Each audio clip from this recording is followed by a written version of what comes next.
firman Tuhan itu menjadi menolong kita dalam memproses emosi dengan kebenaran. Ya. Karena emosi juga memang sangat terhubung dengan pikiran kita. Dia jadi orang yang tidak percaya diri gitu ya. Jadi mengeluh aja, menarik diri. Biasanya orang yang bermasalah akan cenderung mengisolasi diri ya. Emosi Ya. itu sebetulnya reaksi kompleks dari tubuh dan pikiran kita dalam meresponi dunia di sekitar kita yang mempengaruhi bagaimana kita merasakan, berpikir, dan berperilaku. Halo Christ Lover, ketemu lagi bersama kami di Ruang Hati, ruang untuk berbagi, bukan hanya teori tapi juga aplikasi.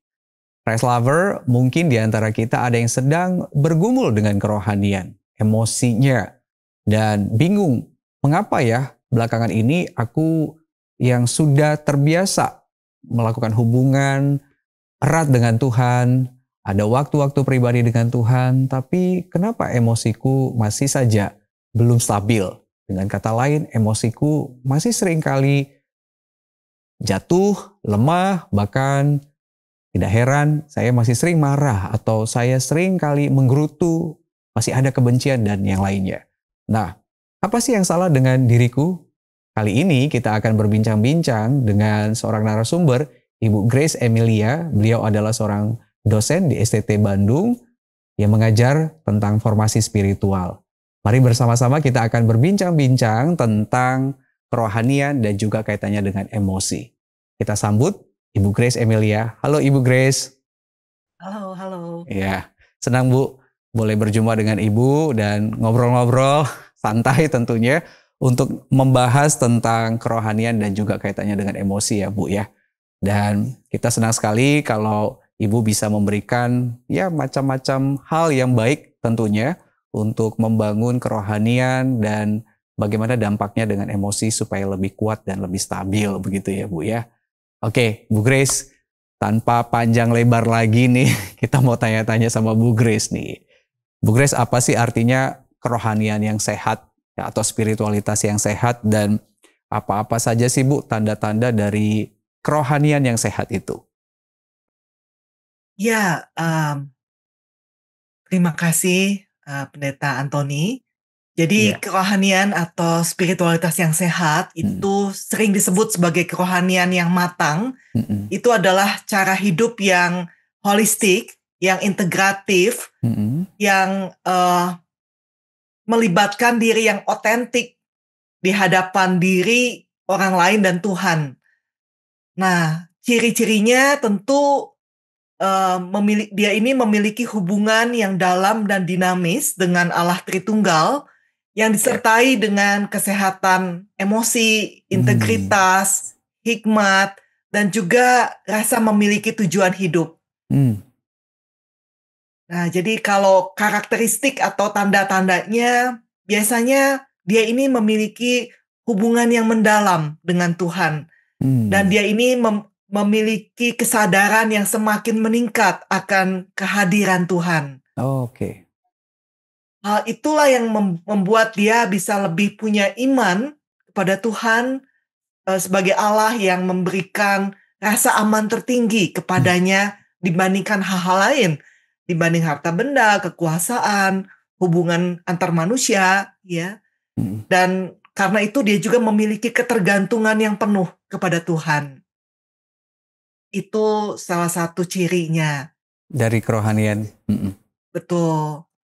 Lalu biasanya dia juga seseorang yang bisa menerima dan memproses emosi dengan kebenaran. Jadi memang sangat penting untuk orang yang memiliki spiritualitas yang sehat itu untuk bisa menerima dan menoleransi emosinya. Karena sebetulnya emosi itu adalah bagian alami yang sehat dari manusia dan mencerminkan sifat emosional Tuhan sendiri. Ya. Dan juga dia orang yang memiliki kerohanian yang sehat itu dia bisa mengembangkan dirinya yang otentik dan juga tujuan untuk mencapai tujuan hidupnya. Ya. Jadi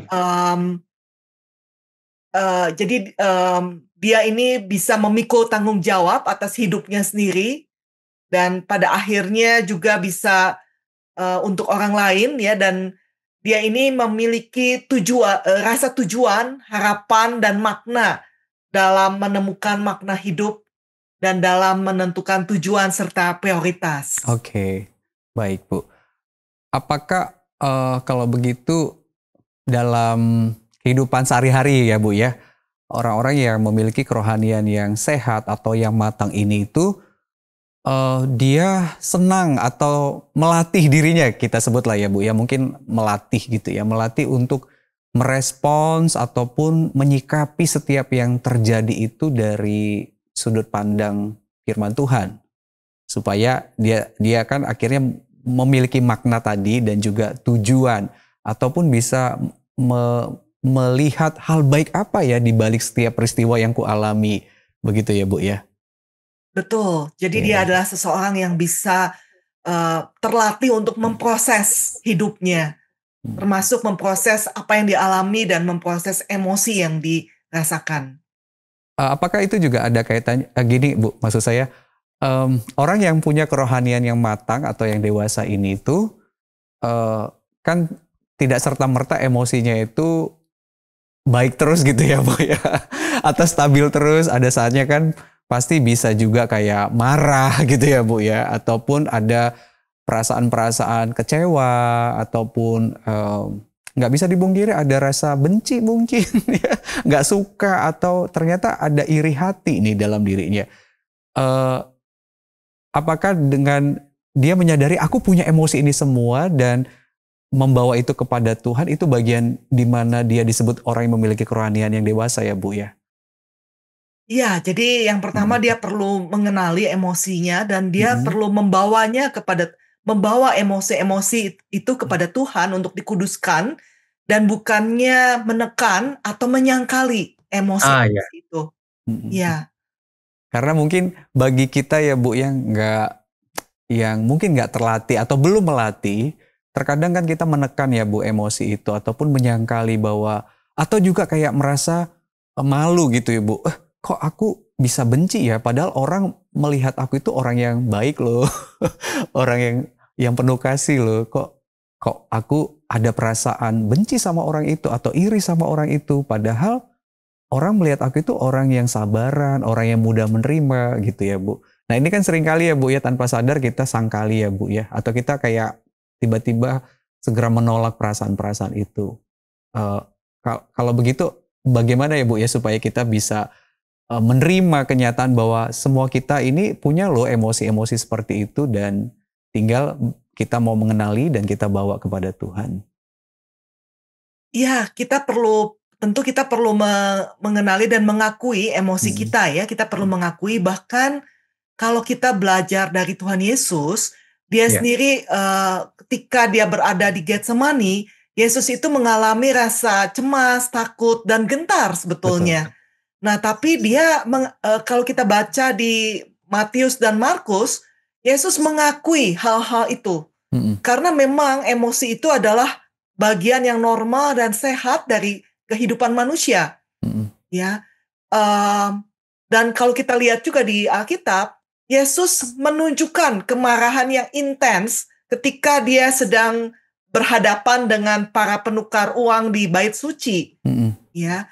Jadi, eee, Yesus seperti bisa kita lihat, Yesus Kristus sendiri mengalami kesedihan, kemarahan, takutan, kegentaran.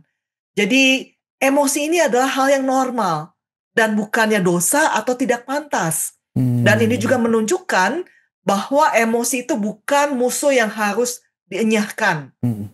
Nah, tapi kita lihat bahwa ketika kita pelajari, Yesus itu walaupun dia tadi ya takut, gentar, sedih, dia memproses emosi itu dan bukan menyembunyikan atau menekannya.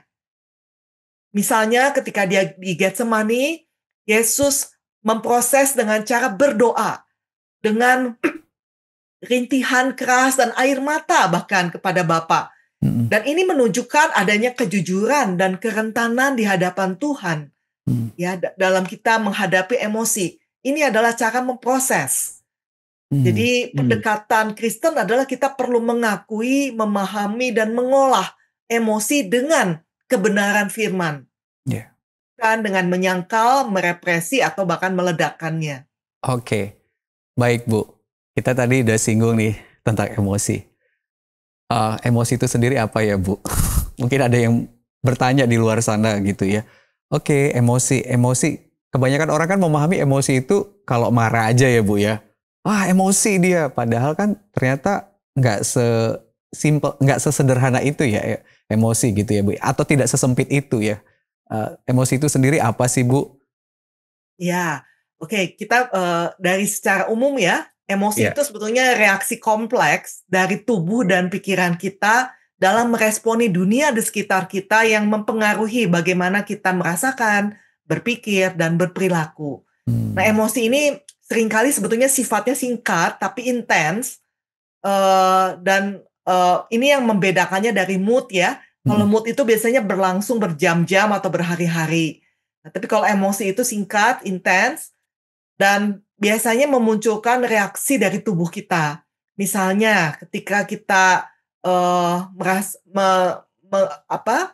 mengalami emosi takut karena ada bahaya, maka ada fisiologi dari tubuh kita itu yang berubah. Misalnya detak jantung yang meningkat, kita ngalamin keringat dingin, perubahan pola nafas, ketegangan otot. Ya, jadi ini adalah respon otomatis tubuh. Lalu emosi itu juga bisa diekspresikan misalnya lewat wajah kita, lewat tersenyum, cemberut, ketakutan, atau dengan bahasa tubuh, ya, dengan gerakan tangan, dengan postur, atau bahkan dengan tindakan di mana kita menjerit, menangis, memeluk. Nah, jadi emosi itu sebetulnya sinyal dari diri kita yang harus dipahami dan diproses. Bukannya ditekan untuk memupuk kesehatan, pertumbuhan, dan hubungan dengan Tuhan dan sesama. Dan ini adalah bagian yang integral dari keberadaan kita sebagai manusia yang sebetulnya mencerminkan sifat Allah sendiri.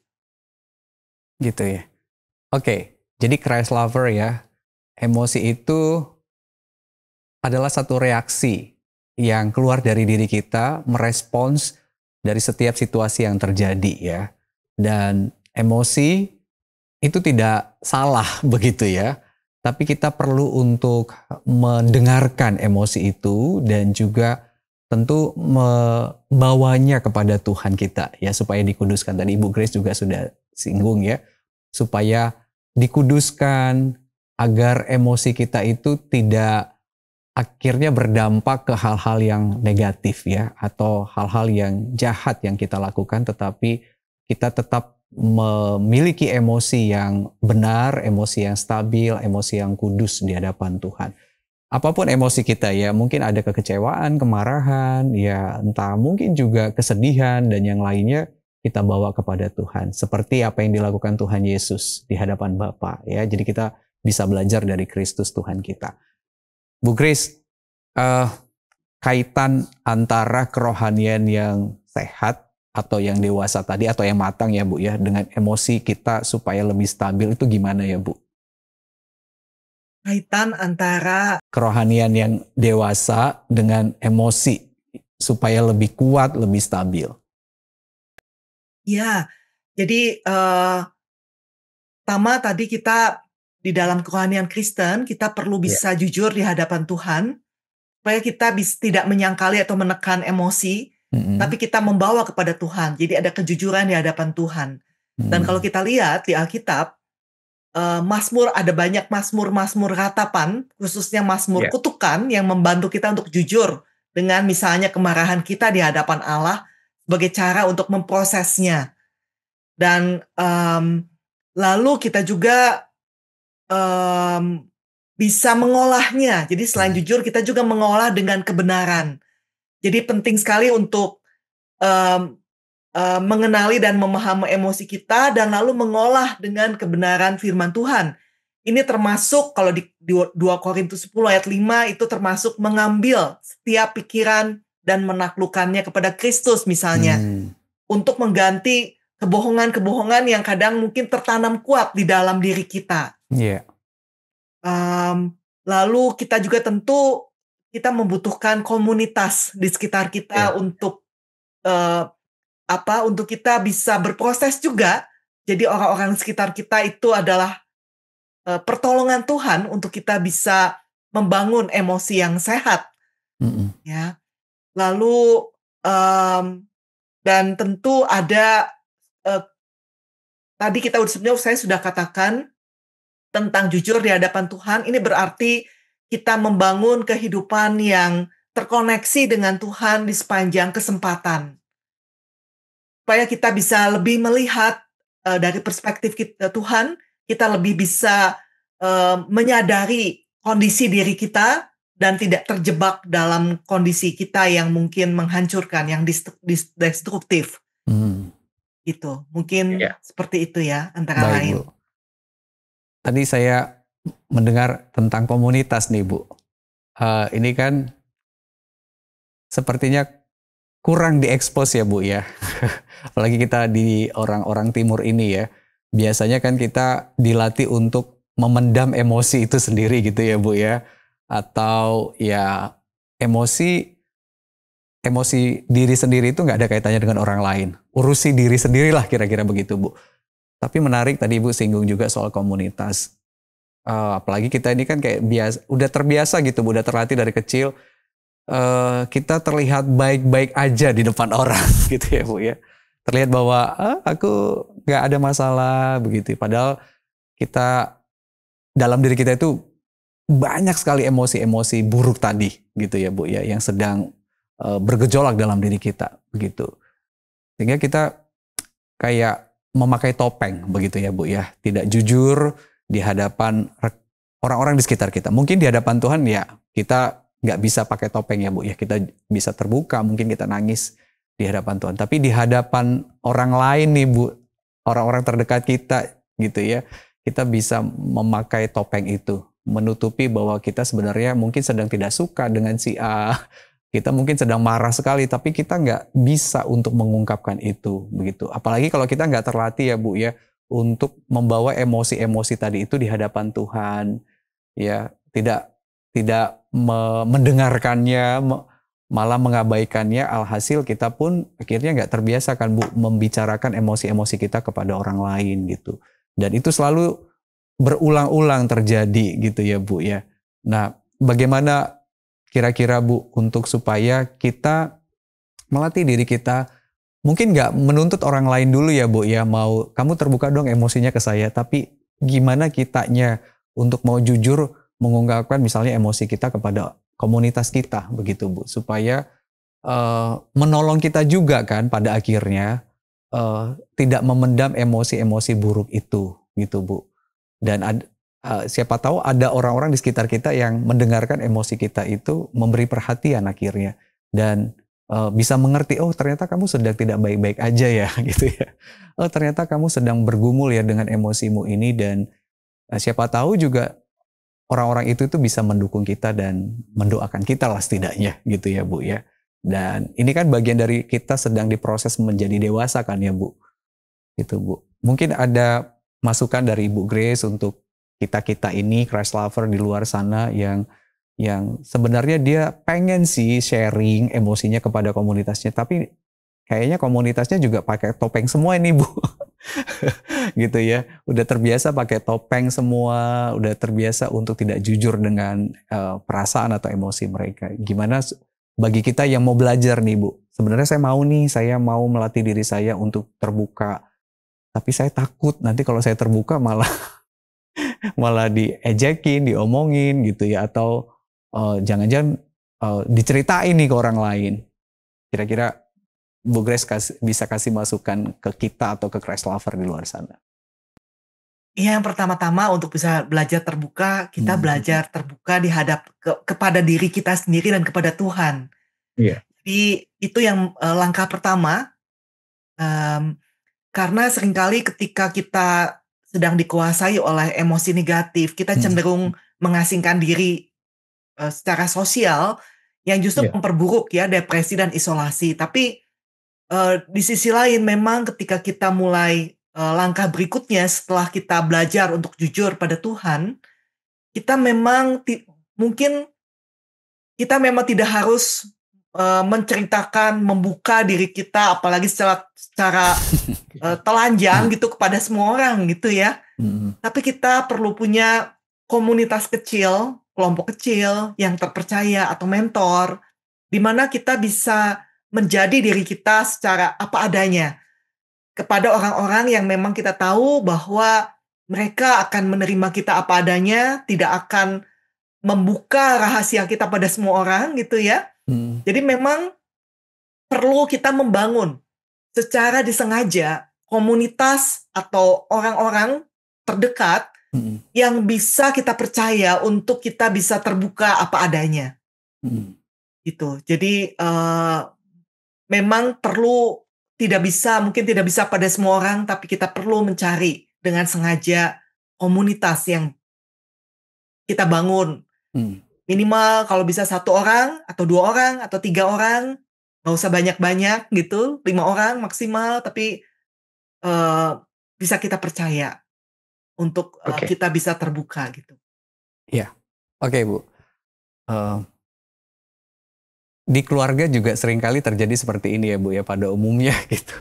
Dan banyak peristiwa-peristiwa dalam keluarga itu, misalnya konflik-konflik yang terjadi kan ada pengaruh dari emosi-emosi yang ditahan ataupun diabaikan begitu, hingga akhirnya mencuat atau kayak semacam bom yang meledak di tahun-tahun berikutnya begitu kan Bu. Mungkin kita juga bisa mulai latih dulu ya Bu ya di keluarga kita ya.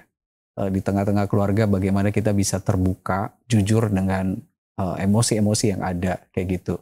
Supaya itu setidaknya menolong kita lah ya dari komunitas yang lebih kecil dulu di keluarga-keluarga kita ini, yang perlu dilatih untuk mendengarkan perasaan dan juga mengutarakannya gitu ya, jujur.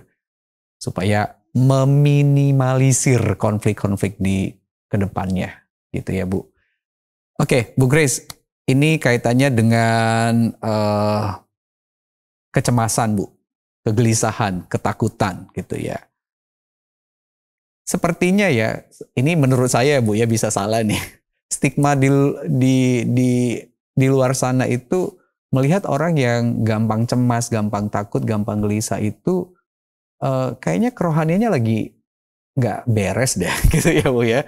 Dikaitin misalnya kan sekarang lagi ngetren ya Bu ya, orang ngomongin tentang kecemasan gitu ya Bu ya, ataupun anxiety itu, dan seringkali orang mengaitkan itu dengan kerohaniannya atau emosinya lagi tidak baik nih, kayak gitu Bu. Menurut Ibu bagaimana Bu? Jadi ada perbedaan antara merasa khawatir atau merasa dikuasai oleh hal itu. Jadi kalau seperti yang tadi dikatakan, emosi itu sebetulnya menolong kita untuk bisa tahu apa yang terjadi dengan diri kita. Jadi misalnya kekhawatiran juga sebetulnya itu bisa memberi sinyal kita untuk bersikap antisipatif. Jadi belum tentu buruk. Tapi ketika sudah dikuasai oleh hal itu, maka itu jadi hal yang berkepanjangan. Dan itu sebetulnya itu yang menghancurkan tuh di situnya ketika kita dikuasai oleh emosi negatif. Tapi kalau kita mengalami emosi negatif dan lalu berproses, maka itu hal yang baik justru. Tapi kalau sampai dikuasai, berarti kita terjebak, jatuh ke dalam hal itu. Itu yang mungkin sulit dan harus dikenali supaya tidak terjebak. Iya. Bisa kasih contoh nyata atau praktisnya gimana sih Bu, orang yang kalau dikuasai kekhawatiran atau kecemasan atau dengan orang yang belum dikuasai, meskipun udah ada nih pikiran-pikiran khawatir, cemas, tapi belum sampai dikuasai banget, dengan orang yang sudah dikuasai banget, supaya Christ lover mungkin bisa membedakannya begitu Bu.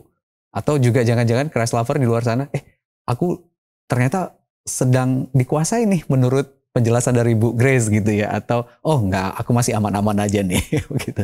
Silakan Bu. Ya, saya kembali mau ngambil contoh rasa takut itu Tuhan Yesus misalnya. Oke. Dia mengalami ketakutan, tapi dia tidak dikuasai karena begitu dia mengalami ketakutan itu, dia lalu membawa hal itu kepada Tuhan dengan cucuran air mata, dengan doa, lewat doa. Nah, itu adalah berarti ketika dia mengalami sebuah emosi yang seperti itu, dia lalu mengolahnya dengan kebenaran, dengan membawa kepada Tuhan.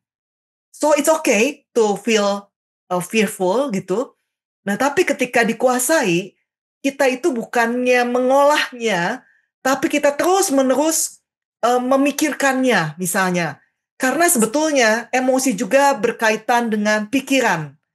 Jadi kita mungkin kita mengulang-ulang apa yang terjadi, lalu kita akhirnya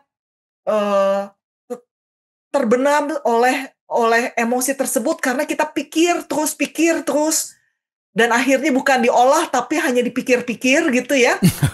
Atau dirasakan, bahkan kita ada istilahnya kita menjilat luka, jadi kita menikmati emosi negatif itu yang berujung pada semakin hancurnya diri kita, atau bisa juga kita jadi jatuh pada kecanduan. Oke. Bisa sebagai cara untuk coping, untuk mengatasi rasa cemas tersebut, kita kabur, kita menyangkali kepada hal lain. Dan biasanya itu adalah pada kecanduan. Macam-macam kecanduan ya, Bu ya? Pada macam-macam kecanduan.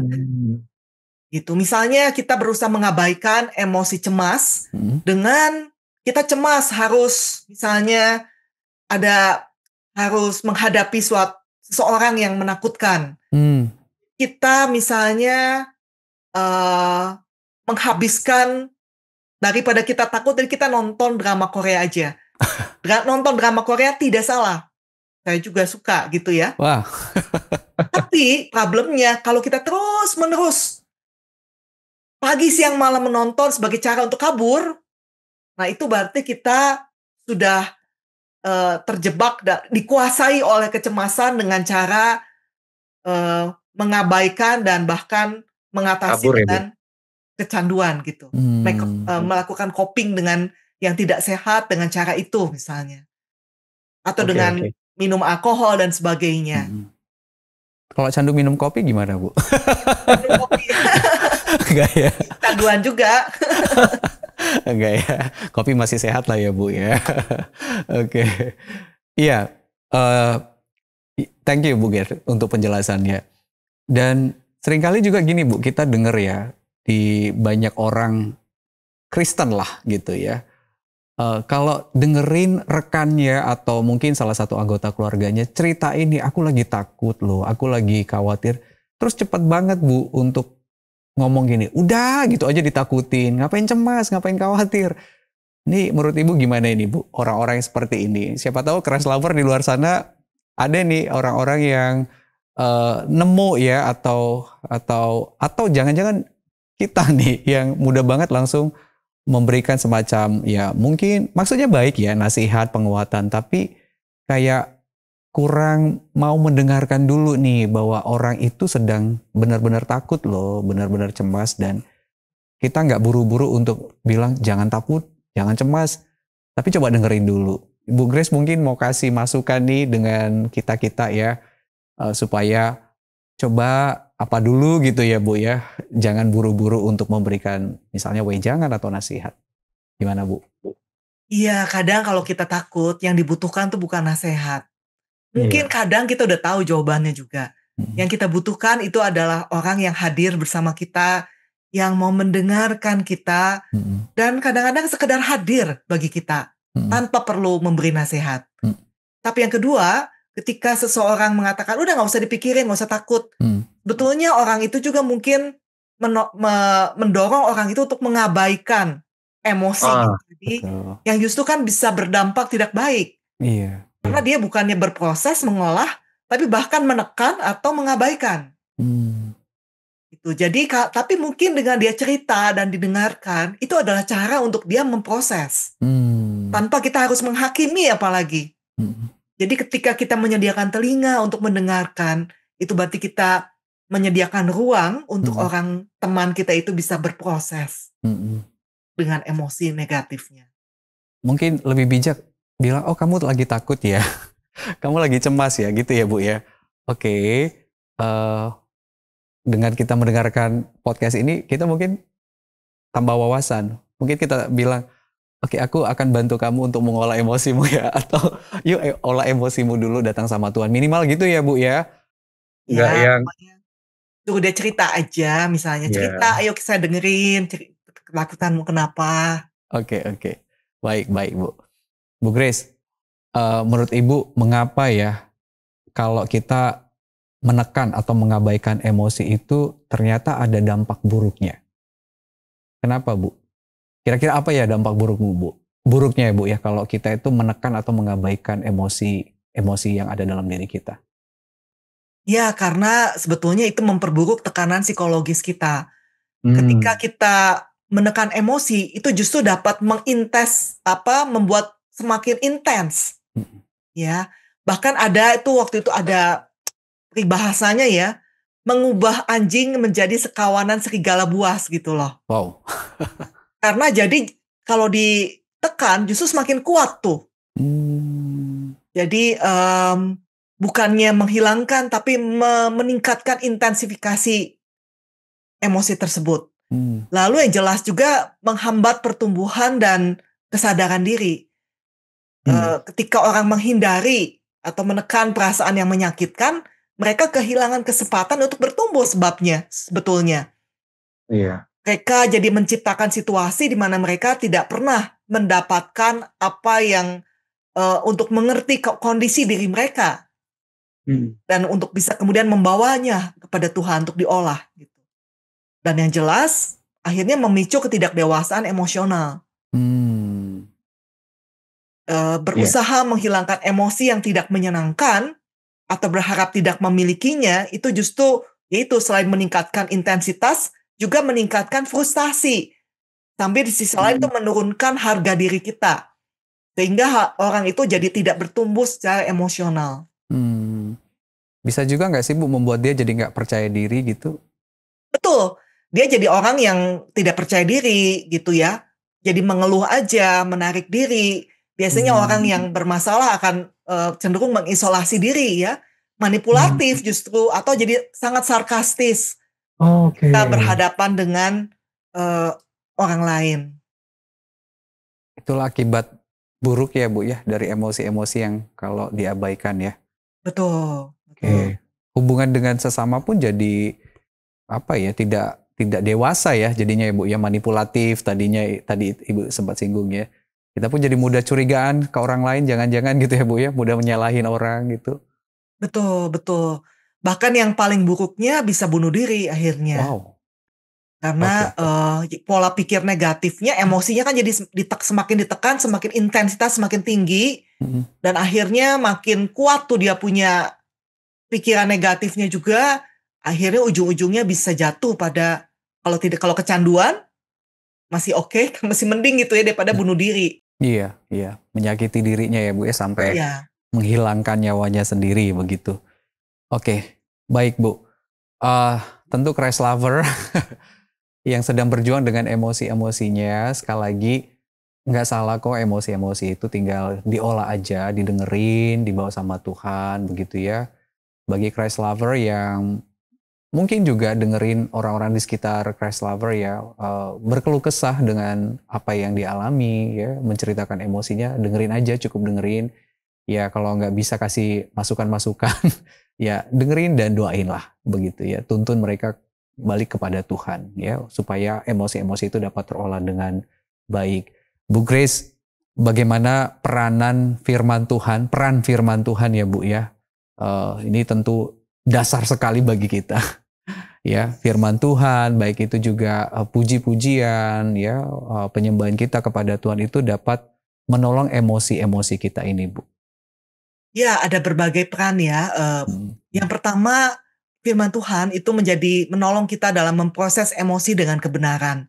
Ya. Karena emosi juga memang sangat terhubung dengan pikiran kita.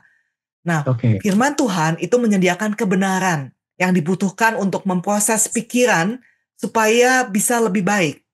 Mencegah pikiran berputar jadi emosi negatif yang tadi yang lebih kuat dan lebih intens itu ya. Mm-mm. Lalu yang jelas, firman Tuhan itu akan bisa mengubah pola pikir yang salah seperti yang Oke. ada di Roma 12 ayat 2. Ya, ya. Janganlah kamu menjadi serupa dengan dunia ini, tetapi berubahlah oleh pembaharuan budimu. Iya. Dan Alkitab juga kan mengajarkan untuk kita menawan setiap pikiran dan menaklukkannya kepada Kristus seperti di 2 Korintus 10 ayat 5.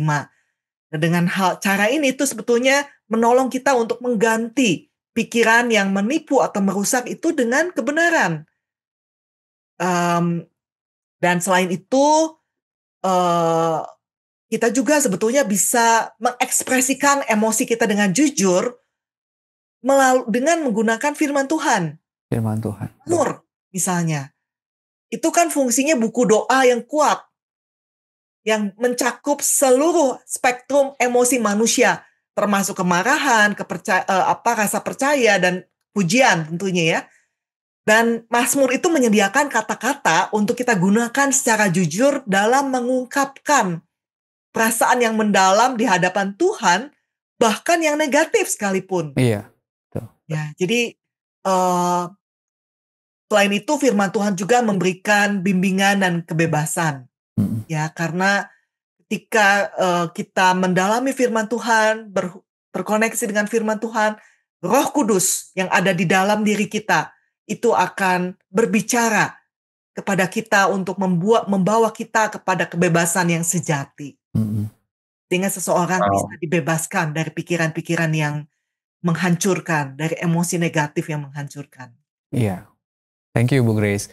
Saya pribadi Bu punya pengalaman ya, ketika ada emosi-emosi tadi itu ya, negatif ataupun rasa takut, ya beberapa bagian dari Mazmur dan juga Amsal itu seringkali untuk saya renungkan ya. Salah satunya misalnya Mazmur 38, Mazmur 73 begitu ya. Itu berkaitan dengan misalnya dalam keadaan sakit. Kadang dalam keadaan sakit kan kita bisa aja ada perasaan-perasaan tidak tenang begitu ya, ada emosi-emosi yang muncul di situ, emosi-emosi negatif juga.